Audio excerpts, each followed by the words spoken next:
A wonderful good morning to my wonderful students. I wish that you have a bundle of great things in the day. To make our day wonderful and beautiful, let's pray to God. So, join your hands and recite the prayer.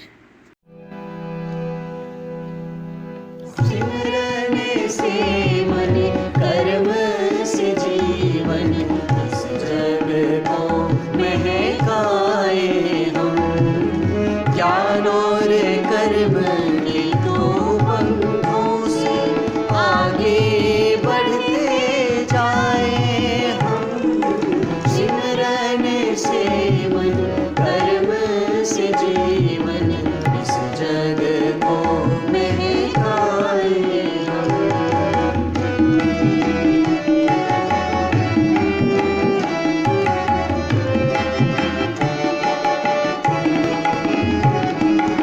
जब सोचे सबका भला जब देखे सबके गुण देखे मीठा मीठा बोले सबसे सबके मन को भाए हम सिमरन से मन कर्म से जीवन इस जग को महकाए हम इस जग को महकाए हम इस जग को महकाए हम Today we will start lesson number 17 of your reader book, and the name of the chapter is A Green Future. And this chapter is given on page number 103 of your reader book. Students, you know very well that our earth is getting polluted day by day. Our natural resources are depleting day by day. Climate of our earth is changing rapidly. क्या आपके पास कोई ऐसा तरीका है जो energy भी बना सके और पोल्यूशन भी ना क्रिएट करे? है कुछ ऐसा? As the name of the chapter is suggesting कि चैप्टर किसके बारे में है? हम किसके बारे में बात करेंगे? ग्रीन फ्यूचर के बारे में बात करेंगे, यानी कि जो हमारा कमिंग फ्यूचर है वो अच्छा हो। चैप्टर में हम यही सब स्टडी करेंगे, sources of energy and their uses. But before that we will do the new words of this chapter. हम सबसे पहले क्या करेंगे? इसके न्यू वर्ड्स करेंगे, ठीक है? So let's start doing the new words.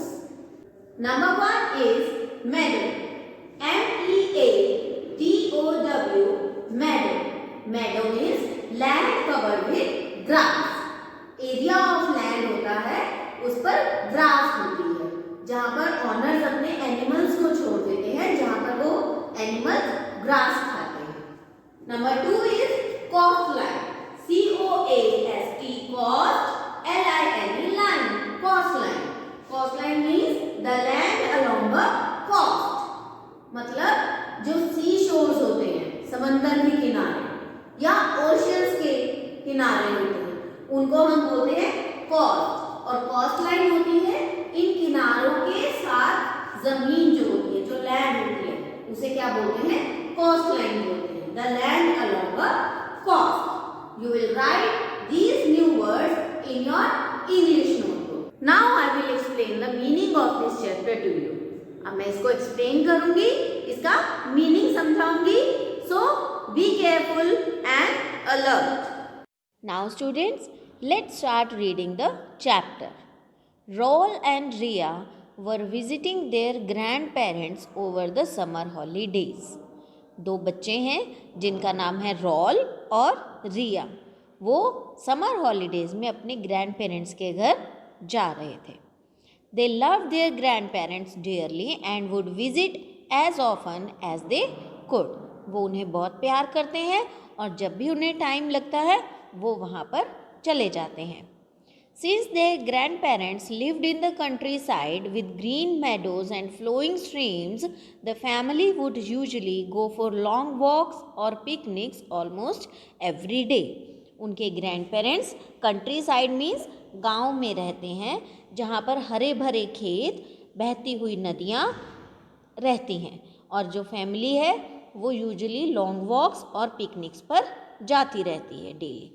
This visit was already turning out to be a lot of fun. Grandma had gone and bought herself a laptop. Grandpa had arranged for an internet connection, and together both of them had figured out how to shop online. और इस बार की visit बहुत interesting होने वाली है, क्योंकि grandma ने अपने लिए लैपटॉप खरीदा है और ग्रैंडपा ने इंटरनेट कनेक्शन का अरेंजमेंट किया है, और दोनों क्या करते हैं, ऑनलाइन शॉपिंग करना सीख रहे हैं. So when the children arrived they discovered little gifts waiting for them, hidden all over the house and garden with clues about where to find the next one. ताकि जो ग्रैंड पेरेंट्स ने gifts ले रखे हैं बच्चों के लिए, उनको यहाँ वहाँ छुपा दें और उनके लिए क्लूज छोड़ें ताकि वो अपना गिफ्ट ढूंढ सकें. Treasure hunt laughed grandpa. Grandpa ने हंसते हुए उस गेम को क्या नाम दिया, ट्रेजर हंट.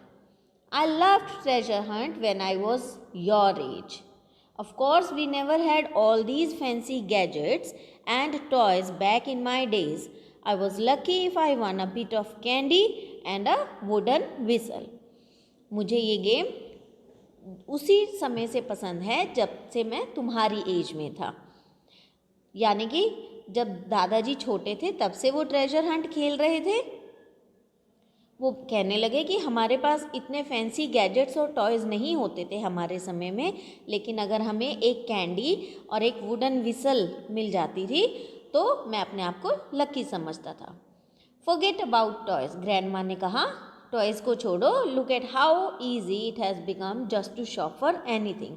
अब ये देखो कि किसी भी चीज़ के लिए शॉपिंग करना कितना ईजी हो गया है. Yes indeed. हाँ बिल्कुल, मदर ने कहा. Our world is changing so fast. We are constantly inventing new and wonderful ways to make our lives easier. हमारा वर्ल्ड बहुत तेज़ी से बदल रहा है. हम हर रोज़ नई नई चीज़ें इन्वेंट कर रहे हैं. हमारी लाइफ को आसान बनाने के लिए नए नए वेज ढूंढ रहे हैं. We are able to travel faster than ever before. Food from around the world is now at our finger tips. Toys and gadgets that we could only dream about are now available at a click of a mouse. यानी कि अब हम पहले से भी बहुत तेज़ travel कर लेते हैं. वर्ल्ड में जो फेमस फूड्स थे जिनके बारे में हम सिर्फ सोच सकते थे, वो हमारी फिंगर टिप्स पर हैं. टॉयज़ और गैजेट्स वो हमारी माउस की एक क्लिक के ऊपर आ गए हैं. यानी कि अगर हम ऑनलाइन कुछ भी करते हैं तो हम माउस को क्लिक करके कुछ भी ले सकते हैं. But all this is coming at a very dear cost. और ये सब, लेकिन ये जो हमें सब मिल रहा है इसकी हमें बहुत ज़्यादा कॉस्ट देनी पड़ रही है. It is costing us the earth literally. ये हमें क्या कर रहा है, अर्थ की कॉस्ट पर मिल रहा है. Said father. फादर ने कहा. How is that. लेकिन वो कैसे, रॉल ने पूछा. Progress requires energy, lots of energy, and we are consuming more and more of it at a faster rate as our technology is advancing. हमें प्रोग्रेस करने के लिए एनर्जी चाहिए, बहुत सारी एनर्जी, और वो हम ज़्यादा से ज़्यादा एब्जॉर्ब कर रहे हैं, ले रहे हैं, कंज्यूम कर रहे हैं, ताकि हम अपनी टेक्नोलॉजी को एडवांस कर सकें. फादर ने बताया. Do you remember learning about energy at school Ria. Asked mother. Mother ने रिया से पूछा, क्या तुम्हें याद है कि जब तुम स्कूल में एनर्जी के बारे में पढ़ती हो. Yes, said Ria. Most of the energy and electricity needs of today are met by what we call fossil fuels. रिया ने बोला, हाँ जी मुझे याद है. हमारी जो मोस्ट ऑफ द एनर्जी और इलेक्ट्रिसिटी है जो हमारी आज की ज़रूरतों को पूरा करती है, वो किससे पूरी होती है, फॉसिल फ्यूल से. फॉसिल फ्यूल क्या होती है, जो हमारे एनिमल्स हैं जो डाई कर जाते, मर जाते हैं. डाइड एनिमल्स, ड्राई लीव्स, इन सबको दबा दिया जाता है और उन सब से जो फ्यूल बनता है उसे कहते हैं fossil fuels. Oh like dinosaur bones, interrupted Rahul. Rahul ने कहा अच्छा, जैसे डायनासोर की बोन्स होती हैं, क्योंकि डायनासोर भी जब ख़त्म हो गए थे तो वो सब धरती में दब गए थे, तो यानी कि जो उनका फ्यूल, उनकी जो बॉडी का निकलता है उससे जो फ्यूल बना है उसकी तरह से। No silly, laughed Ria. Imagine burning a dinosaur bone to fuel a car.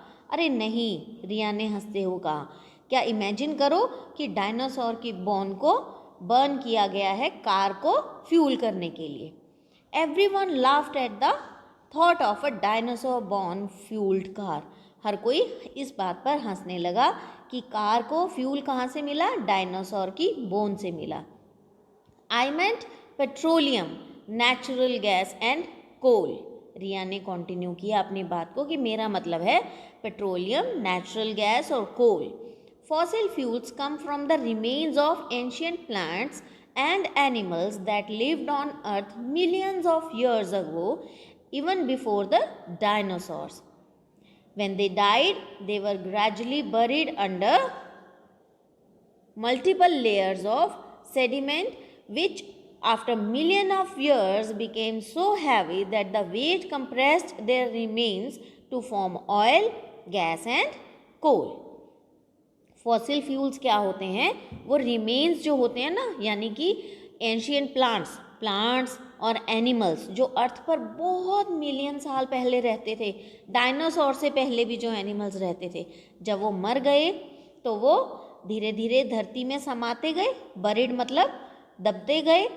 Multiple layers of sediment, बहुत सारी लेयर्स उनके ऊपर आती गई और मिलियंस ऑफ ईयर्स के बाद वो इतने हैवी हो गए कि वेट ने उनके रिमेन्स को किस में कंप्रेस कर दिया, ऑयल, गैस और कोल में। Oh said Raul, is that why they are called fossil fuels, because they are squeezed out of ancient fossils. अच्छा, तो क्या इन्हें इसीलिए फॉसिल फ्यूल्स कहा जाता है? रोल को अब ये बात समझ में आने लग गई थी। यस सेड रिया, रिया ने कहा हाँ। But fossil fuels are really bad for the environment, said mother. Fossil fuels cause air pollution by releasing poisonous gases into the atmosphere when burnt. लेकिन जो फॉसिल फ्यूल्स होते हैं वो हमारे एनवायरनमेंट के लिए बहुत बुरे होते हैं। वो जब बर्न किए जाते हैं तो पॉइजनस गैसेस को एटमॉस्फेयर में रिलीज करते हैं। These gases are not only poisonous but are also causing the atmosphere to warm up, which is changing our climate. ये गैसेस जो हैं ये सिर्फ पॉइजनस ही नहीं होती, ये एटमॉस्फेयर में वार्म गैसेस को रिलीज करती हैं जिससे हमारा क्लाइमेट जो है वो चेंज हो जाता है। And we are cutting down forest and digging up huge areas of land for coal. और हम उन्हें लेने के लिए क्या करते हैं, हम फॉरेस्ट को काटते हैं, ह्यूज एरिया ऑफ लैंड को डिग करते हैं, खोदते हैं, क्योंकि वो तो ज़मीन के नीचे से ही मिलते हैं, है ना। ग्रैंड माँ ने कहा just so we can burn it in our power plants, ताकि हम इन्हें अपने पावर प्लांट्स में बर्न कर सकें। And then there are oil spills, added Ria. I remember reading about one in the newspaper just last week. It cause so much damage to the environment. और इसके बाद क्या होते हैं, ऑयल स्पिल्स होते हैं जो हमारे एनवायरमेंट को डैमेज करते हैं। They are saying that the coastline will take years and years to recover from it. Coastlines जो हमारी लार्ज वाटर बॉडीज़ होती हैं, ओशंस हैं, सीज हैं, तो जो ऑयल स्पिल होता है यानी कि गंदगी वहाँ से पावर प्लांट में से निकलती है, जो ऑयल भी होता है उस गंदगी में, वो पानी में छोड़ दी जाती है, उससे क्या होता है, वाटर पोल्यूशन होता है। और जो हमारी कोस्ट लाइन यानी कि ओशंस और सीज के किनारे होते हैं, जो उनका पानी होता है, वो इतना गंदा हो जाता है कि उसको कई साल लग जाते हैं उसे साफ होने में। दैट्स राइट, फादर एडिड, तुमने बिल्कुल ठीक कहा। Plus, these fuels themselves are not going to be around forever, since they are made of living things from many million of years ago. There is only a limited supply left, and this supply will soon finish. और ये जो fuels हैं इनको हम कहीं से ला नहीं सकते, क्योंकि ये किससे बने हैं? ये लिविंग थिंग से बने हैं, जो मिलियंस ऑफ ईयर्स का प्रोसेस है, और ये बहुत लिमिटेड सप्लाई बची है जो जल्दी ही ख़त्म होने वाली है. यस, सेड ग्रैंडपा ने कहा. We have a name for this, we call it unsustainable. हमारे पास इस चीज़ के लिए एक नाम होता है unsustainable. It means anything that can not continue to be used forever और can not be sustained over a long period of time. Unsustainable का क्या मतलब है? कि वो हमारे पास ज़्यादा लंबे समय तक चीज़ नहीं रहेगी, या फिर हम उसे सस्टेन नहीं कर सकते लॉन्ग पीरियड ऑफ टाइम के लिए. I guess we don't really have a choice, said Rahul ने कहा. मुझे लगता है हमारे पास इसके अलावा और कोई चॉइस भी नहीं है. I mean we can't just stop progress.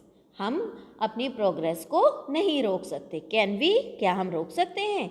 We can't just go back to the stone age. हम स्टोन एज में वापस नहीं जा सकते. प्रोग्रेस तो हमें ऐसे ही करनी होगी. नो, सेड ग्रैंडमा ने कहा नहीं. No we can't, but we can reduce our use of fossil fuels. नहीं रोक सकते, लेकिन हम अपने फॉसिल फॉइल के जो यूसेज हैं उसको रिड्यूस तो कर सकते हैं ना. There are of course other ways of meeting our energy demands. और भी बहुत सारे तरीके हैं हमारी एनर्जी डिमांड्स को पूरा करने के लिए, मदर ने कहा. Ways that have less of an impact on the environment and are also sustainable. We call them alternate sources of energy. Can you name a few, Riya? हमारे पास बहुत सारे ऐसे भी सोर्सेज हैं जो एनर्जी की डिमांड को कंप्लीट करते हैं और वो सस्टेनेबल भी हैं, और इनको हम क्या कहते हैं? Alternate sources of energy. Riya, कुछ नाम बताओगी? There is solar energy. Riya ने कहा कि सोलर एनर्जी.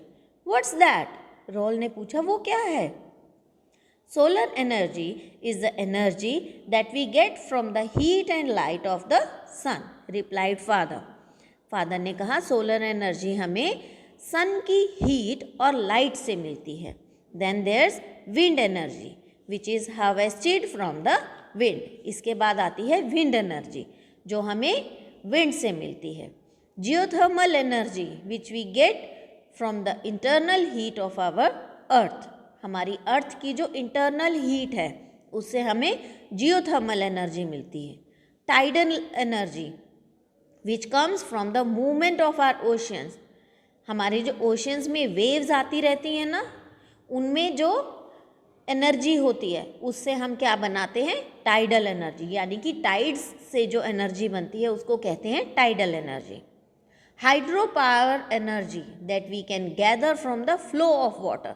बहते हुए पानी से जो एनर्जी हम लेते हैं, यानी कि जो डैम्स वगैरह होते हैं वहाँ पर जो इलेक्ट्रिसिटी बनाने के लिए पावर एनर्जी बनाई जाती है उसे कहते हैं हाइड्रो पावर एनर्जी. ये सब क्या हैं? ये एनर्जी के अल्टरनेट सोर्सेज हैं. A few more like biofuels, hydrogen and also nuclear power are also alternate sources of energy, said mother. Mother ने कहा इन सब के अलावा हमारे पास और भी एनर्जी के सोर्सेज हैं, जैसे बायोफ्यूल्स, हाइड्रोजन, न्यूक्लियर पावर. इनको भी हम अल्टरनेट सोर्सेज ऑफ एनर्जी लेते हैं. If there are so many different sources of energy then why are we still using fossil fuels? Asked Rahul ने कहा जब हमारे पास इतने सारे सोर्सेज हैं तब भी हम फॉसिल फ्यूल की एनर्जी को क्यों यूज़ करते हैं? Fossil fuels are very efficient, father ने कहा. They have managed to fulfil our energy needs so effectively that we have unfortunately not paid much attention to alternate sources of energy. क्योंकि fossil fuels बहुत efficient हैं और वो हमारी जो demands हैं उनको बहुत अच्छे से फुलफ़िल करते हैं, और दूसरी तरफ हम लोगों ने कभी भी अल्टरनेट सोर्सेज ऑफ एनर्जी की तरफ ध्यान दिया ही नहीं कि हम उनसे भी अपनी ज़रूरतें पूरी कर सकते हैं. We have been lazy said grandpa. Grandpa ने कहा हम लेजी हो चुके हैं। Ever since we discovered that fossil fuels could do the job we stop looking at other sources. Not a lot of research has gone into making most alternate sources of energy as efficient and reliable as fossil fuels. जब से हमने discover किया है कि fossil fuels हमारे सभी काम कर सकता है, हमने दूसरी सोर्सेज की तरफ देखा ही नहीं और ज़्यादा रिसर्च भी नहीं की अल्टरनेट सोर्सेज ऑफ एनर्जी को एफिशिएंट और रिलायबल बनाने के लिए, जैसे कि फॉसिल फ्यूल्स हैं। But times are changing, grandma ने कहा, लेकिन टाइम चेंज हो रहा है। मदर ने कहा हाँ बिल्कुल सही। As we now become more aware of our impact on our planet, we are finally paying more attention to alternate sources of energy. जैसा कि अब हमें अपने प्लैनेट के बारे में अवेयर हो रहे हैं कि हमारा प्लैनेट का एनवायरनमेंट जो है वो स्पॉइल हो रहा है, हम अब दूसरी तरफ ध्यान देना शुरू कर रहे हैं। We have started looking for environmental friendly technology that can continue to make our lives easier but with very little damage to the environment. अब हमने इन सोर्सेज को friendly technology, environmental friendly technology में चेंज करना शुरू किया है, जो हमारी लाइफ को ईजी भी बनाएगा और एनवायरनमेंट को भी कम नुकसान देगा। Countries around the world are gradually shutting down coal-fueled power plants in favor of cleaner energy. Large companies are investing their money into green technology. Nations are coming together and laws are being passed to control pollution around the world. Father ने अपनी बात को आगे बढ़ाते हुए कहा कि countries, बहुत सारी कंट्रीज़ जो कोल की फ्यूल से चलती हैं, उनको बंद करने के लिए कह चुकी हैं, ताकि हमारा जो एनवायरनमेंट है वो क्लीन रहे।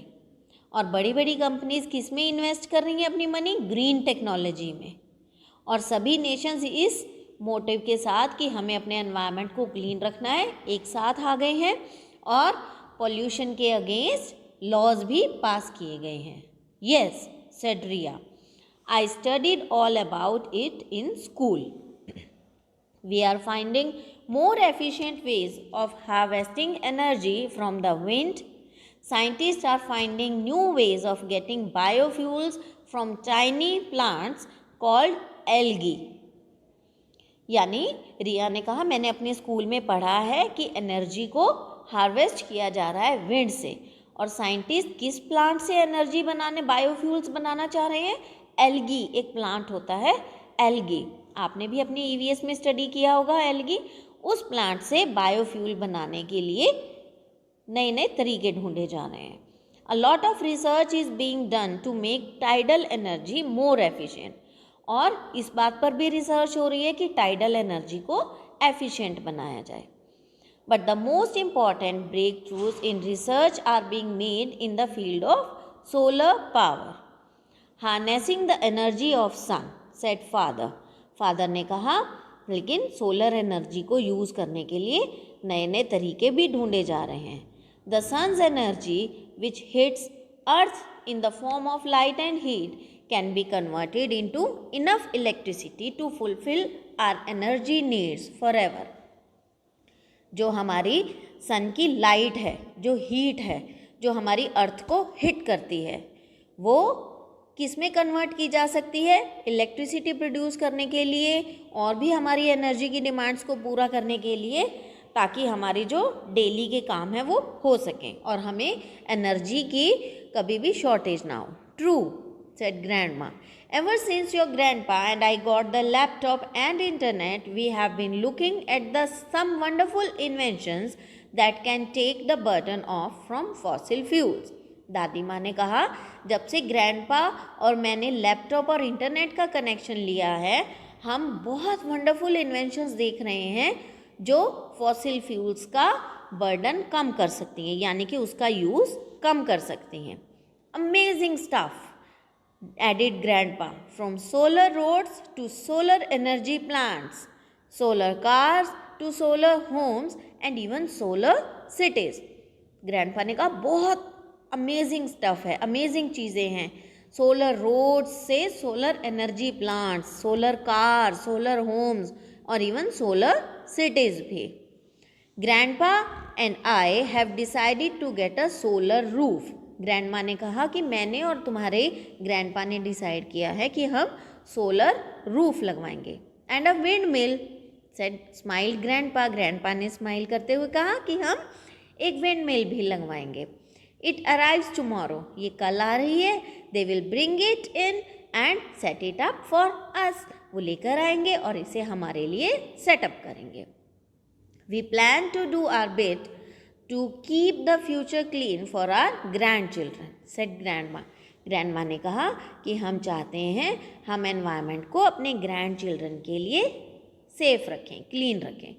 No one wants to stop progress, but as long as we continue to devote our interest in clean energy and environmental friendly technology, we are certain of a green future. हम progress को नहीं रोक सकते, लेकिन हम अपना interest किस में डिवोट कर सकते हैं ताकि एनर्जी के जो सोर्सेज हैं वो क्लीन हो, एनवायरमेंटल फ्रेंडली हो, तभी हम एक ग्रीन फ्यूचर को बना सकते हैं. ठीक है. I hope this chapter is clear to you. So it's your homework time. You will read this chapter, write the new words in your notebooks and learn them also. Okay? Next video we will meet with the exercise part of the chapter. Till then, take care of yourself. Thank you.